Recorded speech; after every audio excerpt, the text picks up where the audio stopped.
Cramming for that exam next week is like getting framed at McDonald's for murdering a CEO. It's actually a lot easier than it seems. Remember how school was when you were younger? You were stressed about Connect 4, being the fastest on the playground, or not forgetting how to multiply. But nowadays, you start to worry deep down if you're actually falling behind everyone else. School, work, sports, people seem to always have it all together. There must be a rulebook to learn any human skill faster than normal, because it would probably sell a lot of copies. I mean, no one likes the feeling of cramming for the biggest exam of your life. It's like watching a horror movie where you know things end badly for everyone. Usually all you could do is hope the sequel has a better outcome, but this time there's a secret ending. This is my face behind the screen right now. I'm only laughing so hard because I know you won't fail or get less than a 90 on your next test. You physically can't fail once you finish this video. Oh, really? Because this is tonight's guide to learning any skill 3 times faster than before. First of all, if you aren't at the top of your class, you can ask others on how they do it. The internet has clear answers for most of your important questions, but when you ask how to learn faster, you get the generic advice of working hard or using tools that you already know. You don't even need half a flashcard to remember the technique to learning any skill fast. It's called the 3-2-1 technique. It covers all the basics that people ahead of you know you can never skip. That's why it's so simple.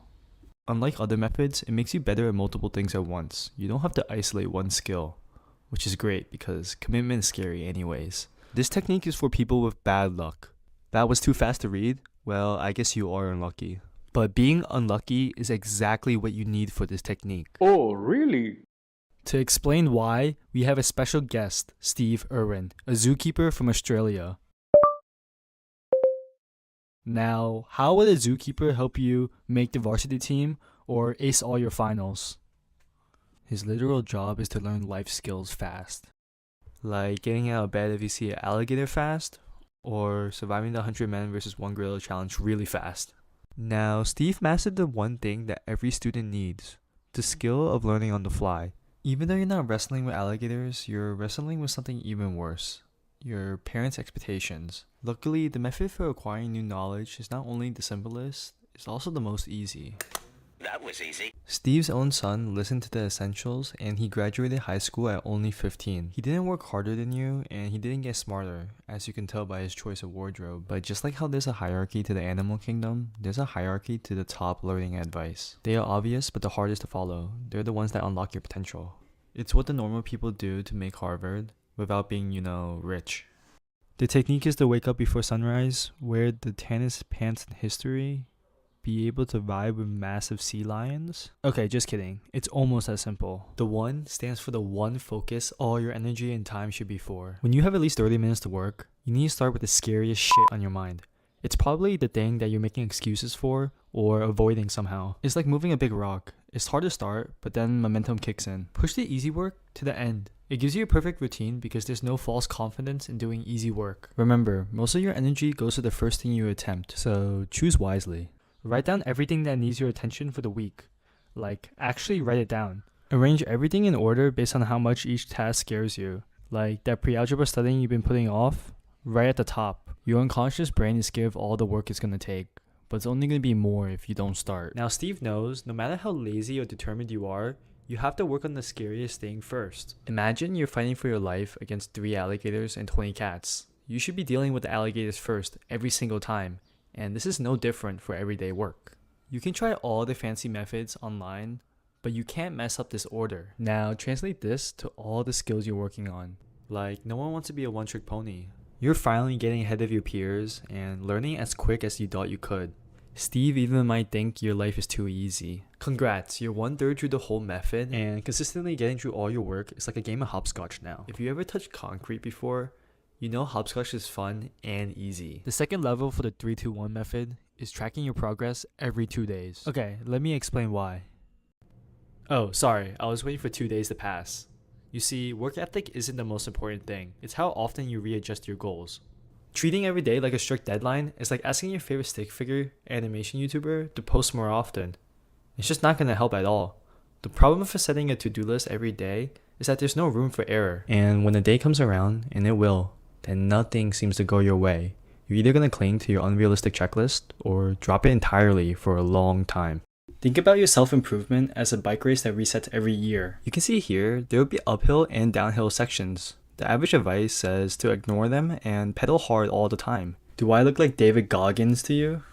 The 3-2-1 method is the equivalent of applying bike gears. Going uphill is when life is tougher, so lower your gear setting. This means that if you're going through a rough patch, make your daily goals slightly easier. You're working just as hard, but you're giving yourself room to breathe. Going downhill here is when you're flying your life with momentum. You don't hate school, and your friends actually have time to be with you. Now, make your gear higher. You decide to practice 2 hours at SAT instead of just 1. The point is that no matter if you're going uphill or downhill, you could be strict on hitting your checkpoints.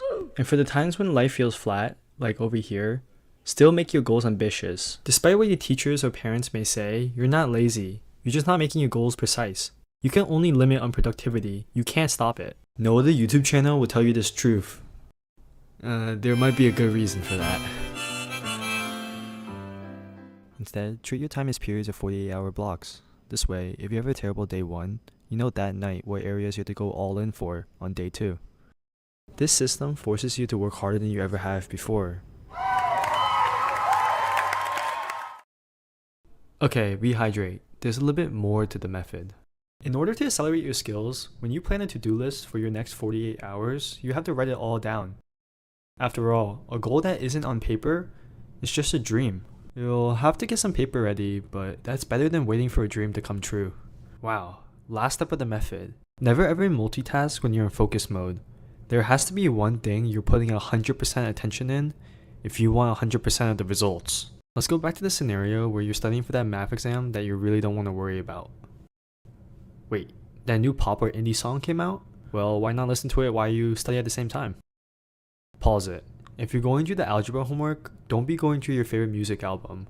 Steve saved this step for last because your brain isn't loyal. Now, what the heck does that mean? Wait, no. This is the Rizzler. You're more like him than you think. Your brain isn't loyal to putting the most effort towards what's important. You're doing yourself a disservice by working on multiple things at once instead of treating it one by one. If you made it this far, you won't just be a quick learner, but one of the best that people will ever come across. This method seems so obvious, which is why people stop applying it only after a couple of days. Almost like how it's so obvious you're not subscribed.